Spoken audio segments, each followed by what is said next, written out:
Waktu kita mau mengerti isi hatinya Tuhan hari-hari ini untuk memikirkan perkara yang di atas, yaitu perkara yang menjadi tujuan dan visinya Tuhan bagi umat manusia yang ada di dunia ini, maka saya percaya saudara responi, saudara lakukan, maka saudara akan melihat penyertaan Tuhan luar biasa.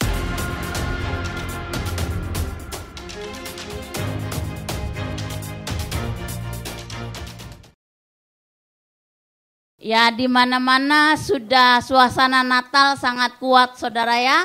Di mana kita ini biasanya kan tahun-tahun yang kemarin itu, saudaraku, bahkan orang-orang dunia merayakan Natal adalah merayakan kelahiran bayi Yesus, saudara ya. Merayakan kelahirannya Yesus sebagai bayi, saudaraku ya. Tetapi gereja ini terus memakai visi-visi yang Tuhan mau supaya jemaatnya itu memahami bahwa hari-hari ini perayaan Natal bukan lagi merayakan kelahiran atau bayi Yesus Kristus Tuhan, tapi Tuhan mau jemaatnya mempersiapkan kedatangannya yang kedua kali sebagai Raja segala Raja. Karena itu saudaraku, saya terus merenungkan saudaraku tema Natal kita tahun ini, saudaraku ya. Mari kita lihat. Tema Natal kita, saudara sudah tahu? Baca 1, 2, 3. Pikirkanlah perkara yang di atas, bukan yang di bumi. Saudaraku sampai di sini, saudaraku. Saya mau saudara merenung, saudara. Saya sudah 3 kali membawakan tema ini, saudaraku ya. Dan saya merenung, saudaraku. Tuhan, kan kita ngomong Natal kan Tuhan Yesus lahir ke bumi. Tapi kenapa kebanyakan kita lebih gampang gak mikir yang ada di bumi? Lebih gampang mikir yang di bumi atau mikir yang di atas? Yang di bumi ya, setuju gak? Jadi yang di bumi itu begitu kuatnya menarik kita sehingga kita tuh jujur ya saudaraku, apalagi hari-hari ini saudaraku ya. Hari-hari ini mungkin pikir, apa yang di atas saya harus mikirin yang di atas? Wong di bumi aja banyak pikiran. Bagaimana aku bisa mikirkan yang di atas kalau yang di bumi aja pikirannya penuh? Nah saudaraku yang dikasih oleh Tuhan, tapi makin saya ulang-ulang firman ini saudaraku, saya mulai menangkap pesan Tuhan saudaraku ya. Yang pertama begini saudaraku ya, Tuhan tuh taruh pesan dalam hati saya. Saudara ingat bahwa waktu dunia merayakan Yesus sebagai bayi saudaraku ya, dan Tuhan mau gerejanya bertumbuh dewasa, mengerti bahwa Tuhan akan datang yang kedua kali bukan sebagai bayi, tetapi sebagai penguasa. Saudaraku ya, sebagai Raja segala Raja, bagaimana mempersiapkan kedatangannya yang kedua kali, saudaraku, dan menerima apa yang menjadi visi dan rencananya Tuhan di bumi bagi orang-orang percaya.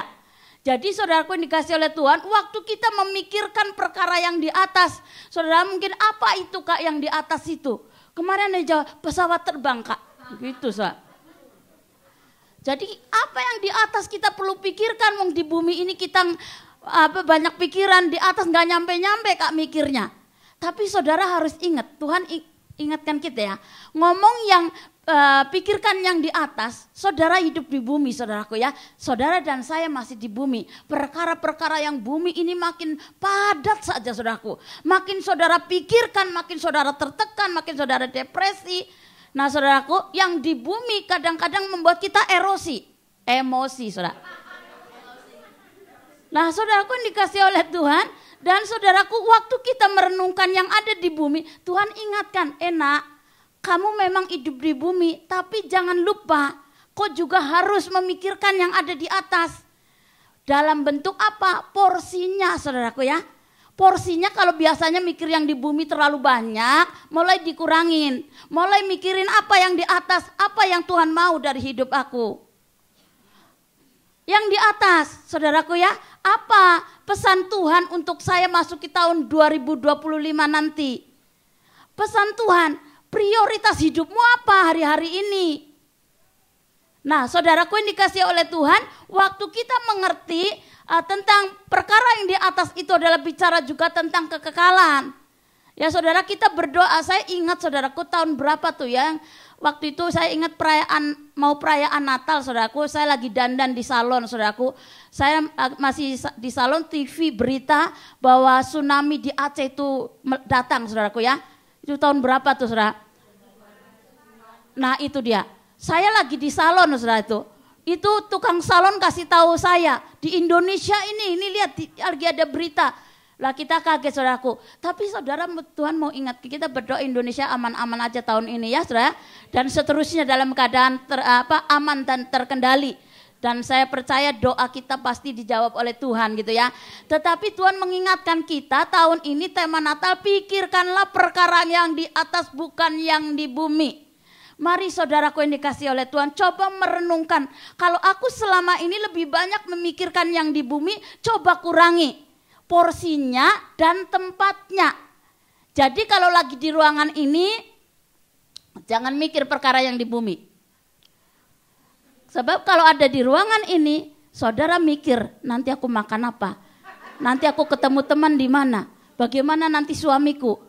Saudara nggak lagi mikirin kerajaan Allah. Tapi saudaraku, mari kita belajar menempatkan pikiran kita pada porsi dan tempatnya. Ada amin gak? Amin. Supaya tidak salah satu menyeret kita gitu. Apalagi kekuatan bumi ini menyeret kita. Sehingga kita hanya fokus di bumi aja gitu loh. Kebutuhan-kebutuhan yang ada di bumi terus jadi fokus. Anakku butuh dana, suamiku ditinggal, bagaimana nanti masa depanku. Itu semua yang ada di bumi. Tapi ingat, pikirkan perkara yang di atas. Tuhan sedang mengajak kita untuk mengingat saudaraku ya. Mengingat kalau yang di atas adalah perkara-perkara kekekalan, yang di atas adalah bagaimana visi dan hatinya Tuhan untuk manusia.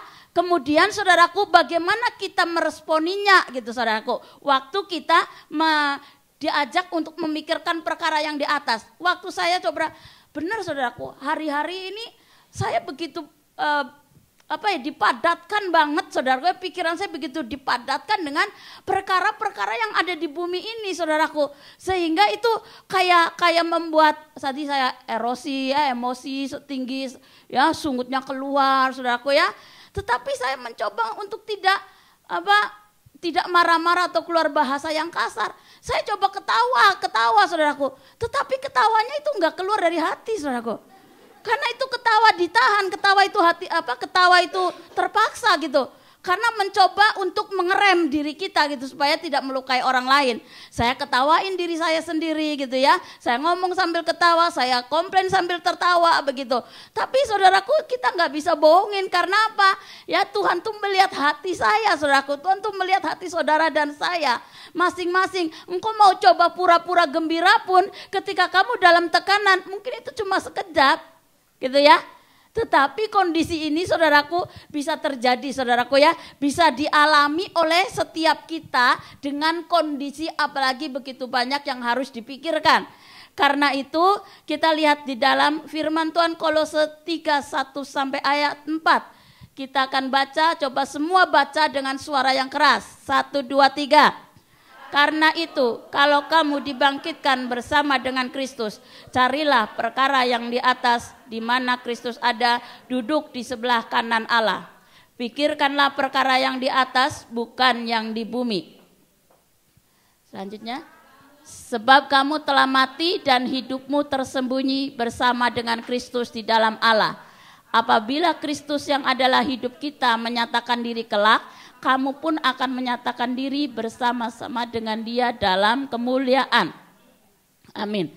Nah saudaraku yang dikasihi oleh Tuhan, Tuhan mau mengingatkan kepada kita semua bahwa waktu kita memikirkan perkara yang di atas, saudaraku ya, itu Tuhan mau kita tuh, jadi waktu kita memikirkan perkara yang di atas, saudaraku, Tuhan mau ngajak kita nih saudaraku ya, memikirkan apa yang ada di hatinya Tuhan hari-hari ini. Saudaraku, jadi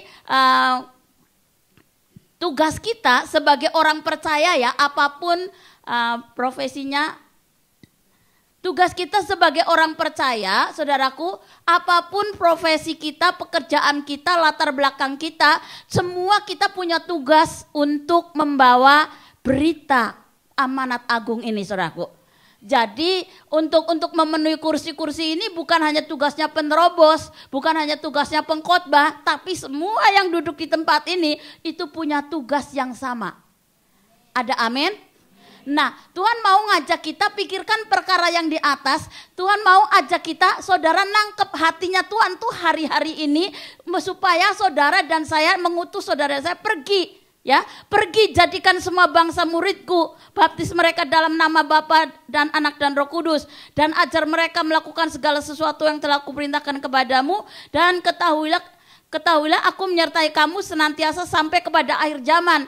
Jadi yang ada di hatinya Tuhan ya hari-hari ini saudaraku ya, dia rindu banget semua bangsa, semua manusia, entah apapun profesi, latar belakang atau pendidikan apapun itu saudaraku, tidak ada batas yang namanya manusia ya. Bahkan di dalam Markus bilang beritakan Injil kepada segala makhluk.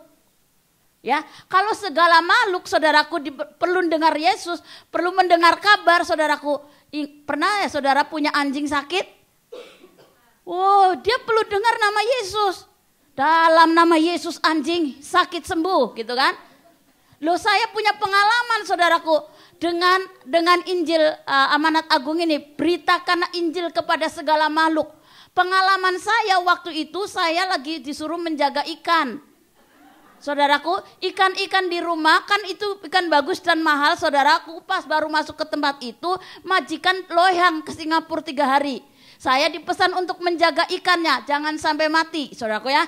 Ternyata saudaraku apa sepeninggalnya bos saya ke Singapura, malam itu ikannya bertengkar di dalam di kolam. Dan saudaraku ada beberapa yang mati bunuh diri, loncat dari kolam saudaraku ya. Lalu sepulang dari majikan saya laporan nih, ikan-ikanmu kenapa loncat gitu ya. Bosku mencoba menjelaskan begini, oh iya memang jenis ikan ini ada nggak suka sama temennya gitu.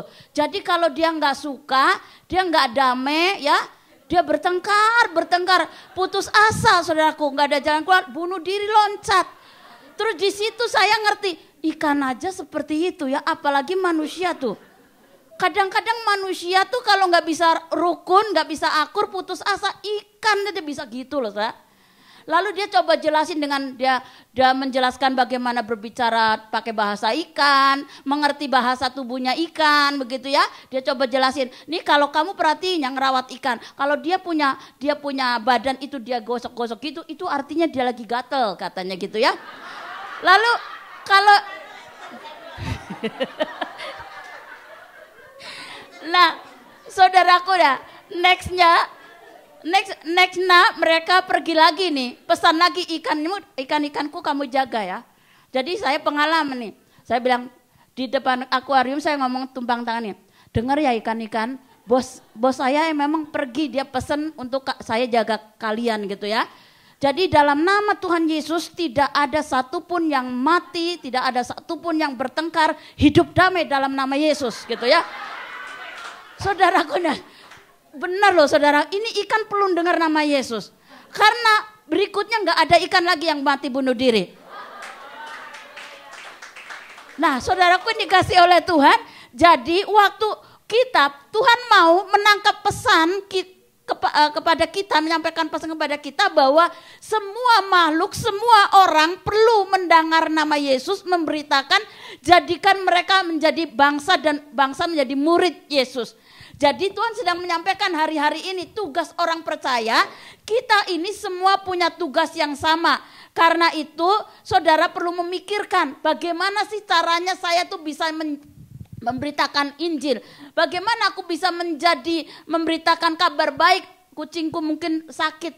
Ya, aku perlu ceritakan nama Yesus, perdengarkan nama Yesus maksud saya. Ya, perlu tumpang tangan kepada binatang yang engkau rawat ya, apalagi kakekmu yang engkau rawat, mereka perlu dengar nama Yesus. Haleluya. Oh, Yesus dahsyat. Amin.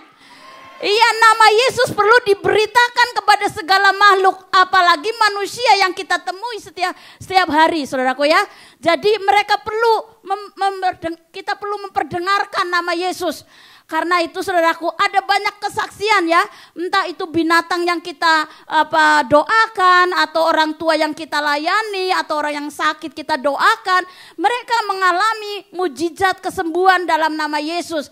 Karena itu saudaraku untuk kita bisa terlibat di dalam menyelesaikan amanat agung, saudaraku, kita mau lihat saudaraku ya, apa kata declare saudara ya?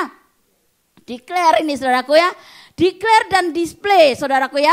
Declare and display itu saudaraku perlu mendeklarasikan atau mengumumkan atau menyatakan atau menunjukkan, memberitakan, bersaksi yang sudah kita alami.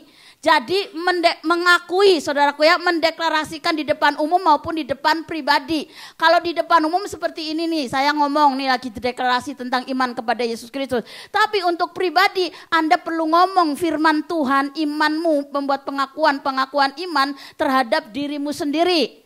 Sampai di sini bisa dipaham?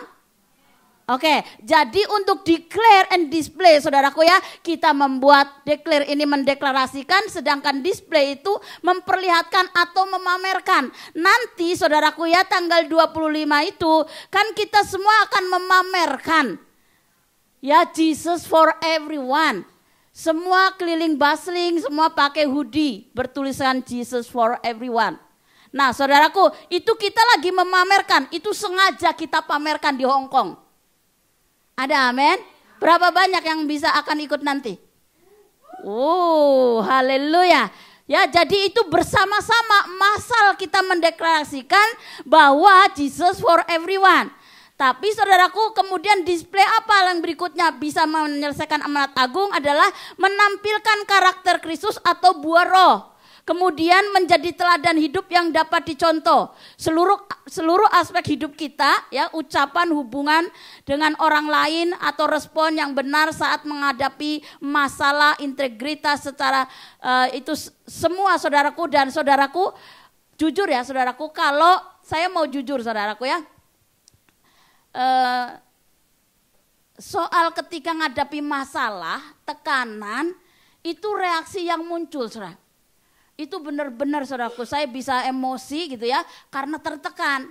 Begitu tekanan berat, saya nggak bisa mikir, kemudian saya coba makan, saya coba tidur cepat, dan saya coba nggak mau mikir begitu ya.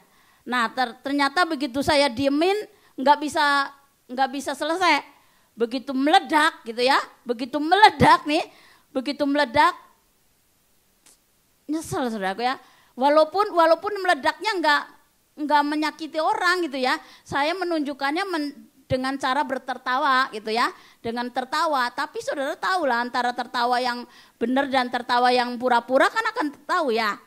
Nah jadi saudaraku yang dikasih oleh Tuhan, waktu kita memperlihatkan, mendisplay apa yang kita omong ya, apa yang kita omong dengan tindakan. Sehingga saudaraku itu bersama-sama waktu kita mau terlibat menyelesaikan amanat agung tadi mendeklarasikan lewat mulut kita sebagai pengikut Yesus nih.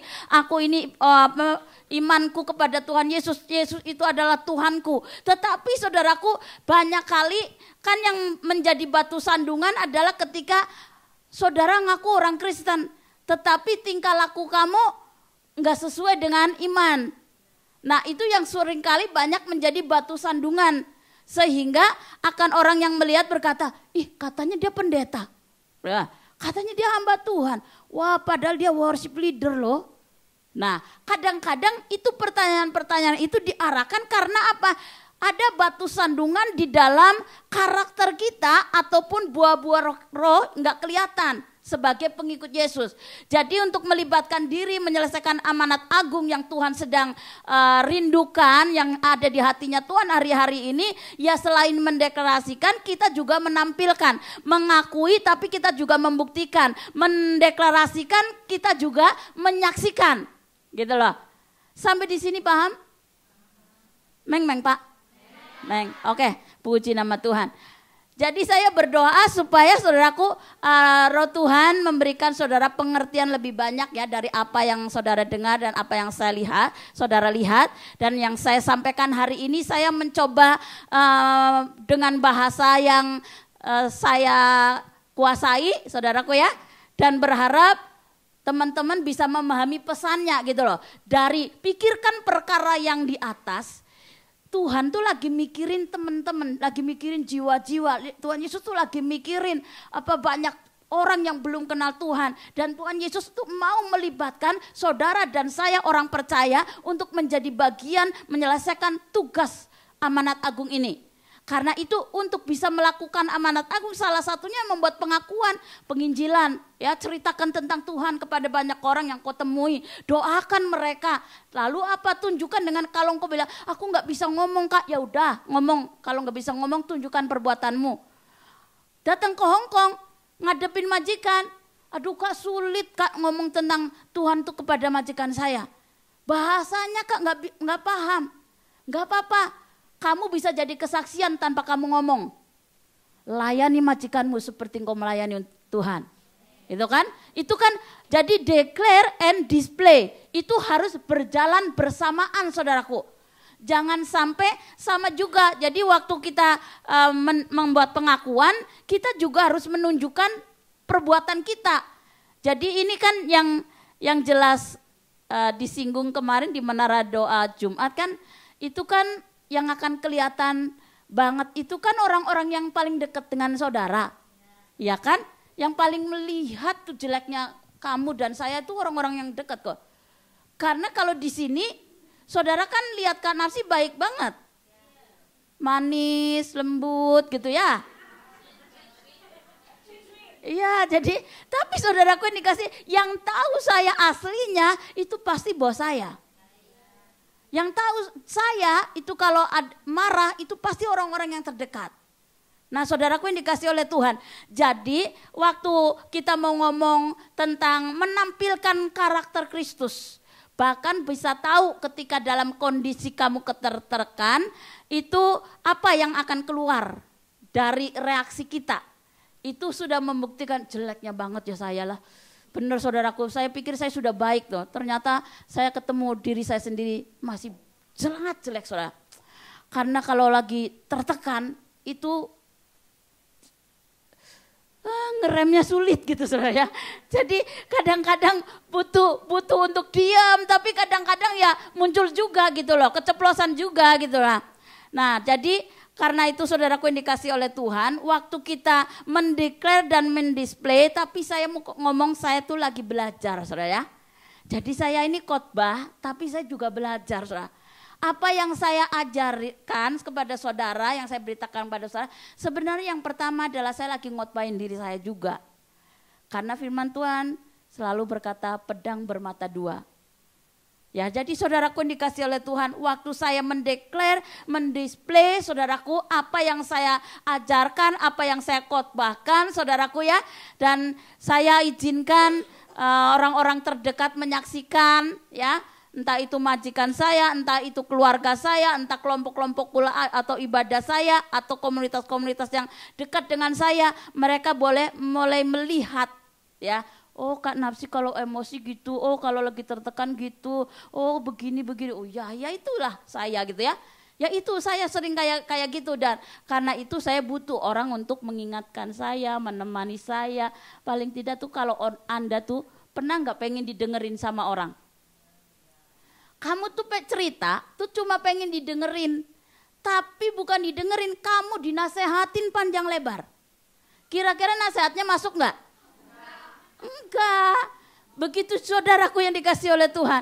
Jadi seringkali kita itu kayak gitu saudaraku. Seringkali orang tuh cerita sama kita tuh cuma pengen didengerin. Karena apa saudaraku? Waktu kamu cerita didengerin, solusi itu sebenarnya saya bisa dapetin sendiri loh. Tuhan tuh bisa kasih solusi itu langsung ke otak saya loh. Pernah gak ngalamin? Kamu cerita, tapi solusinya sebenarnya hasil daripada kamu ngomong gitu loh. Pernah gak dapetin? Bukan dinasehatin, saya keselnya gitu saudaraku. Saya juga suka kesel gitu. Saya tuh pengen didengar, saya cuma curhat untuk ada yang dengerin. Nanti dibalas panjang lebar itu WA-nya panjang lebar. Wah langsung tak diemin. Gitu ya. Karena saya lagi gak butuhin. Ya itu gak masuk ke otak saya gitu loh. Jadi saudaraku dikasih oleh Tuhan waktu, dan itu menjadi pelajaran berharga lagi buat saya yang suka dengerin orang curhat. Jadi waktu orang lagi curhat, saya berusaha untuk tidak memotong, berusaha untuk tidak menyela begitu ya. Sampai orang itu selesai, diam, baru saya ngomong gitu ya. Kemarin lewat telepon saudaraku ya. Ya lewat telepon dia panjang lebar itu ya saudaraku, dari jam 10 sampai jam 12 saudara. Tak dengerin loh saudaraku ya. Iya. Gitu. Ujung-ujungnya solusinya dia dapat sendiri. Oh iya ya kak, berarti suamiku selingkuh ya nggak apa-apa loh tuh, dia dosanya juga ditanggung sendiri. Nah itu tahu. Ya akibatnya apa? Karena sudah didengerin masalahnya. Itu loh, segampang itu sebenarnya saudaraku. Tapi seringkali kita itu manusia pakai pikiran sendiri, pakai pikiran yang di bumi. Ya jadi bukannya malah memberikan solusi, malah membuat kesel orang. Ya saudaraku, jadi mari kita belajar waktu kita mendeklarasikan dan mendisplay atau menampilkan saudaraku ya, menampilkan tindakan kita, ya itu memang perlu waktu ya untuk belajar menjadi bijak dalam mendengarkan, itu memang perlu waktu saudaraku, perlu waktu yang panjang, perlu pengalaman yang berulang-ulang saudaraku ya, sampai kamu mengerti bagaimana posisi ketika kamu sedang dibutuhkan didengarkan, tapi engkau malah dinasehati. Dan waktu kau ngalami itu, maka yang pelajaran berikutnya adalah kalau ada orang cerita dengan saya, jangan gitu nafsi. Lebih baik kau dengarkan sampai selesai ceritanya, gak usah nasehat, nanti solusinya dia juga dapat sendiri. Nah itu saudaraku. Kemudian apa nih sekarang nextnya? Declare atau display ya. Deklarasikan dan tampilkan. Omongan dan tindakan sama dengan integritas.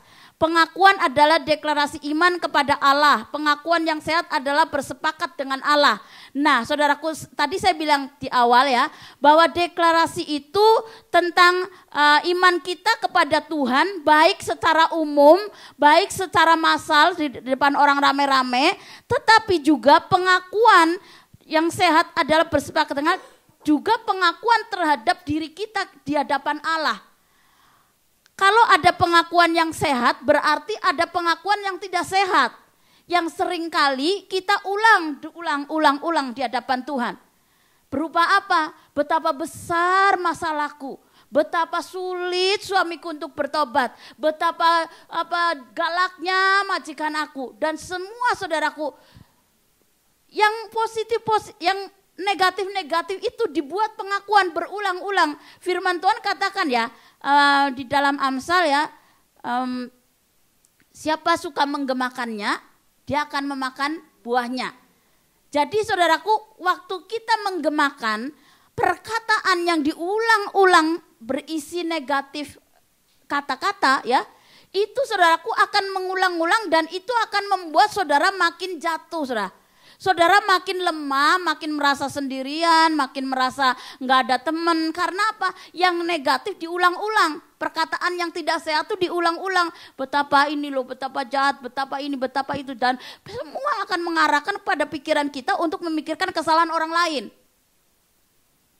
Sampai di sini Mbak? Sampai kita berpikir bahwa orang lain itu yang salah gitu. Padahal letak salahnya bukan pada orang lain. Padahal dari kita ini loh yang nggak bisa ngontrol pikiran.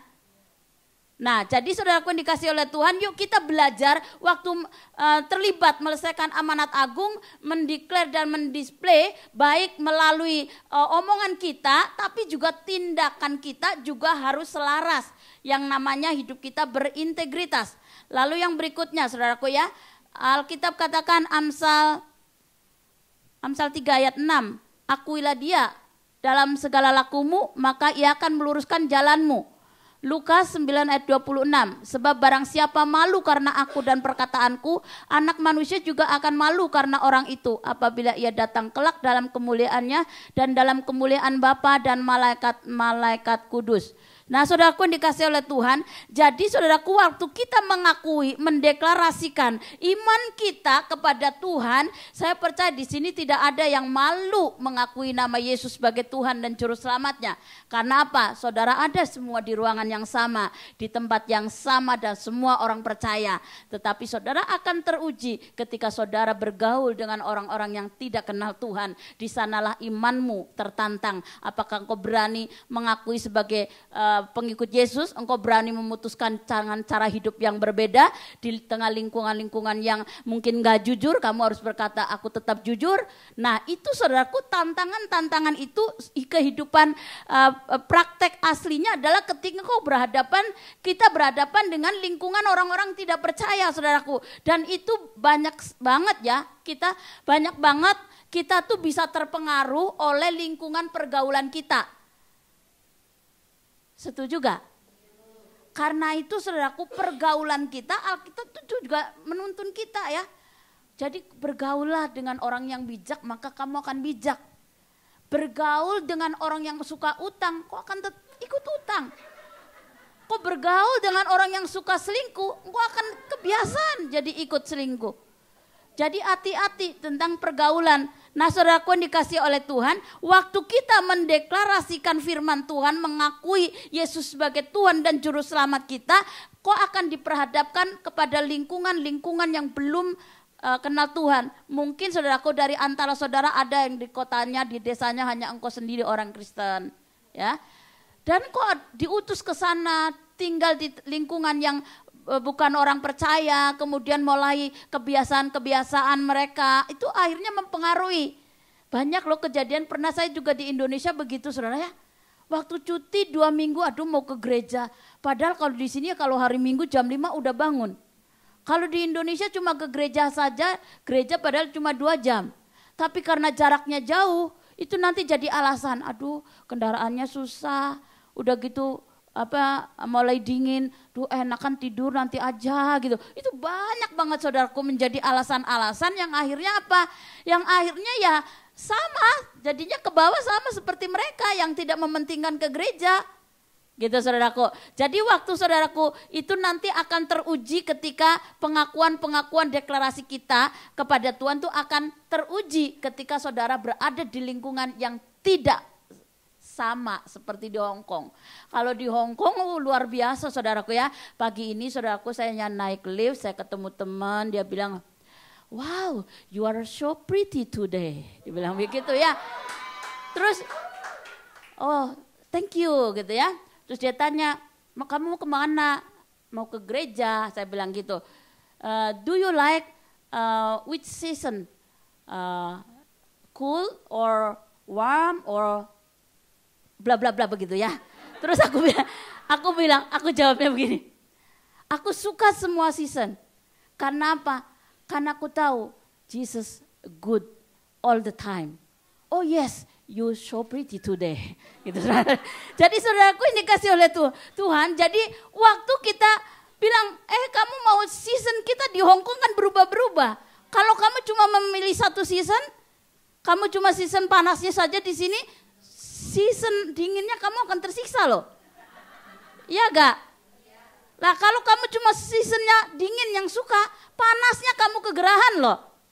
Nah jadi belajar untuk menyukai segala keadaan, segala musim dan menyukuri semua yang ada, itu karena aku masih hidup, Tuhan Yesus baik. Nah saudaraku dikasih oleh Tuhan, waktu saya coba mendeklarasikan, saya mengakui saya ke gereja, saya ini orang Kristen.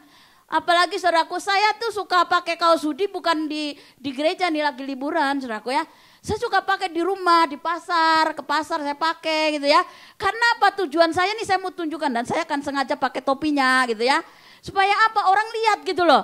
Ini ada tulisannya Jesus. Karena apa? Saya mau mendeklar di mata umum. Ini saya lagi membuat pengakuan, maka saya sengaja pakai topinya, saya jalan ke pasar gitu ya. Belum ada sih yang komen gitu ya. Tapi nggak masalah gitu. Yang penting hati aku mau mendeklarasikan begitu kan.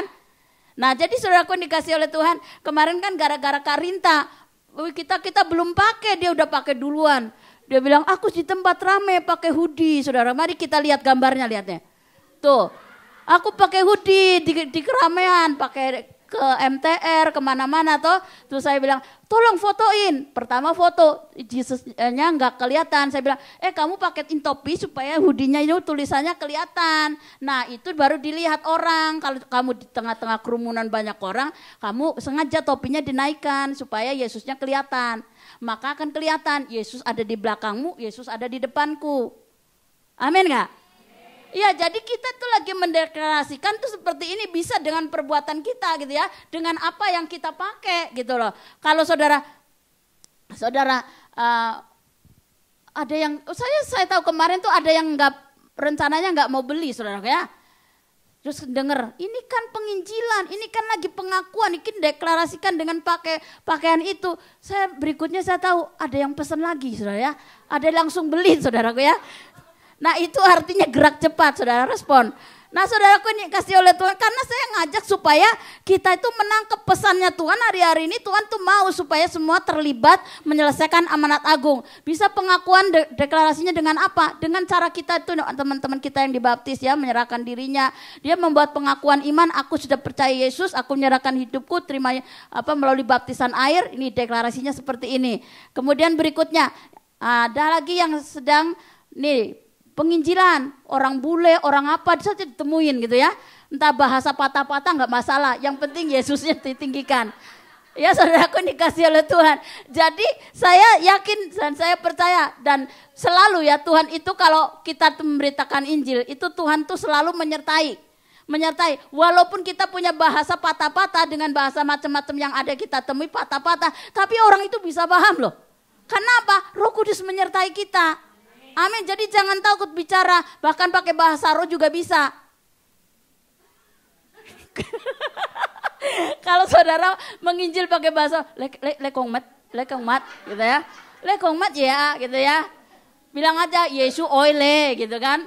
Ya jadi gitu. Jadi waktu kita mencoba melakukan pemberitaan Injil, menyelesaikan amanat agung ya dengan berbagai cara yang kita tangkap adalah ini isi hatinya Tuhan, ini pikirannya Tuhan yang sedang ditransferkan kepada jemaat Tuhan untuk menangkap ini loh, aku sedang kepengin semua orang mengenal namaku, aku pengen mulut-mulut ini orang-orang, kalau engkau nggak mau buka mulut ya, Tuhan bilang ya batu aja bisa pakai untuk berbicara.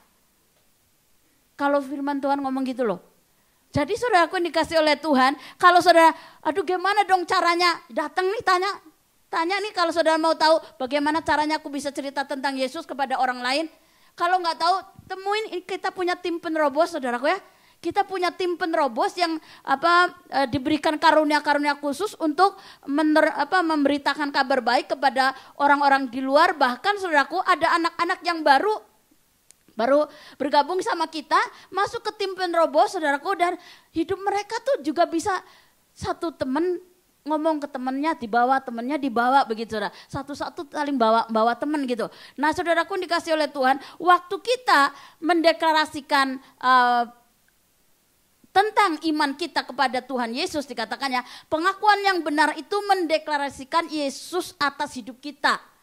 Jadi yang pertama saudara perlu membuat pengakuan Yesus itu sebagai Tuhan dalam hidup kita. Jadi penting saudaraku untuk membangun diri kita sendiri itu juga perlu sebuah pengakuan atau deklarasi iman kita di hadapan Tuhan. Jangan selalu ngomong tadi yang tidak sehat tentang mengakui dirimu tentang yang sehat, nggak sehat. Mendeklarasikan kabar baik kerajaannya. Kita juga perlu memberitakan kabar baik tentang kerajaan Allah. Ya, tentang kuasa Yesus. Kemudian mendeklarasikan Injil tentang kasih karunia-Nya yang tahun ini ya kita percayai bahwa kasih karunia ganda sedang dicurahkan Tuhan, sehingga waktu kita terus memberitakan, mendeklarasikan, terlibat dalam melakukan amanat agung dengan berbagai cara, selama cara itu saudaraku ya, selama cara itu nama Yesus ditinggikan, percayalah Yesus menyertai kita. Dikatakan aku menyertai kamu sampai kesudahan zaman. Artinya apa? Akan ada tanda-tanda mujizat, akan ada orang-orang mengerti tentang bahasa bahasa patah-patah kita. Orang itu akan bisa mengerti, oh kamu lagi ngomong tentang Yesus. Ada amin gak? Nah saudaraku yang dikasih oleh Tuhan, itu bisa ada, kemarin ada kesaksian loh. Itu ada Ini kakeknya kan orang sini saudara ya. Tetapi dia kalau mau tidur, dia minta dinyanyiin, distelin lagu rohani. Lagu rohani lagu bahasa Indonesia saudara. Dan terus diputerin, ini anak diputerin lagu. Dia bilang, Kak ini kakek saya tuh kalau mau tidur minta lagu rohani. Jadi dia nyalain tuh lagu. Dan apa yang saya dengar bukan lagu Chinese atau bahasa Inggris, bahasa Indonesia saudaraku. Tadi saudaraku dikasih oleh Tuhan, waktu saudaraku, saya percaya waktu kita mau mengerti isi hatinya Tuhan hari-hari ini untuk memikirkan perkara yang di atas, yaitu perkara yang menjadi tujuan dan visinya Tuhan bagi umat manusia yang ada di dunia ini, maka saya percaya saudara responi, saudara lakukan, maka saudara akan melihat penyertaan Tuhan luar biasa. Amin. Dan saya akan tutup dengan kesaksian. Yang pertama itu saudaraku ada kesaksian dari seorang perempuan di Korea saudara ya. Jadi ada nama perempuan bernama Kim saudara ya. Satu hari dia punya pacar dan dia ikut ke Cina saudara. Waktu sampai ke Cina dia mendapatkan perlakuan yang sangat-sangat buruk di Cina selama keberadaan di Cina. Akhirnya dia memutuskan kembali ke Korea dan ternyata setelah itu pun dia di Korea pun dapatkan pengalaman yang sama buruknya. Akhirnya pada satu titik dia mengalami kesakitan yang luar biasa dan dia ingat bahwa dia berkata membuat pengakuan, Tuhan Yesus aku di sini dalam keadaan kesakitan Tuhan. Tapi aku tahu Tuhan engkau lebih sakit sudah menanggungnya untuk saya. Pada waktu dia membuat pengakuan itu saudaraku, saat itu dia punya mata terbuka dan dia mengalami perjumpaan pribadi dengan Tuhan. Dan saudaraku, sejak itu dia mengambil keputusan untuk menjadi penginjil. Pada akhirnya dia kembali ke Cina bukan sebagai orang yang dianiaya, tapi memberitakan kabar baik kepada orang-orang yang pernah melukainya. Betapa besar kuasa pengakuan saudaraku ya. Saudara saya kemarin tuh saya dalam minggu ini jujur saya tertekan saudaraku. Saya sampai teriak sama Kak Feli sama Bapak Gembala saudara ya. Dan seperti tadi awal saya cerita, waktu teriak tuh saya coba dengan tertawa saudara ya. Dan karena apa? Saya udah gak bisa keluar air mata saudaraku. Nah saya udah gak bisa keluar air mata karena aku ngerasa tugas aku ditumpuk-tumpuk begitu ya. Ditumpuk-tumpuk satu belum selesai, ditumpuk lagi. Terus akhirnya saudaraku aku ngerasa tertekan banget saudaraku. Air mataku udah gak bisa nangis saudaraku, gak bisa keluar. Tapi kemarin saudaraku tiba-tiba aku lagi ngobrol sama teman-teman di ibadah 2. Saya ngaku begini, aku ngaku ya, aku tuh salah, aku tuh erosi. Kak, bukan erosi, emosi, iya itu maksud saya. Saya emosi banget loh. Terus saya bilang Tuhan ampuni saya emosi sampai teriak-teriak begini, sampai aku nggak bisa nangis, sampai aku ngerasa tertekan banget. Dan waktu saya mulai ketik saya send, saudaraku, saya kembali ke dapur, saya ngerjain tugas aku. Waktu di dapur itu tiba-tiba air mata saya tuh bisa kecucuran nangis gitu saudara ya. Terus rasa plong dan saudara setelah nangis beberapa detik tuh air mata saya keluar, saya nangis kembali saudaraku. Ternyata dari air mata yang menangis itu saudaraku, itu semua kotoran yang menyumbat itu keluar saudaraku. Dari hidung, dari mata, dari tenggorokan saudaraku. Habis gitu saya plong saudaraku. Dan Tuhan tunjukkan, lihat kuasa pengakuan. Kalau engkau emosi, engkau tertekan, kau hanya perlu ngakui jujur di hadapan Tuhan. Kau perlu jujur di hadapan teman-temanmu bahwa iya benar aku emosi, iya benar aku tertekan. Tolong Tuhan Yesus, tolong. Waktu saya ngalami, saya menangis lagi, saya bilang, Tuhan kok ini begini? Iya aku mau, engkau saksikan. Kuasa pengakuan itu hebat. Deklarasi iman kita di hadapan Tuhan bukan cuma yang Yesus hebat, tapi Yesus juga perlu dengar. Yesus juga perlu mendengar bahwa engkau mengakui aku punya banyak kekurangan, aku salah emosi, aku salah tertekan. Padahal saudaraku tahu, walaupun saya erosi, walaupun saya emosi, saya pasti akan tetap melakukan tugas dan tanggung jawab saya. Ada amin gak? Bukan emosi lalu ngambek lalu istirahat semua, bukan itu yang Tuhan mau ya. Kamu boleh emosi, selesaikan, beresin, akui, jujur di hadapan Tuhan, kembali dan tekad, aku akan lakukan, aku akan belajar lebih baik. Ada amin gak? Nah itu saudara yang saya alami lewat firman ini. Apa yang saya sharingkan, Tuhan izinkan saya mengalami, saya bagikan kepada saudara dan saya berdoa saudara dapat menangkap pesannya dan mengerti, meresponi dengan cara yang benar.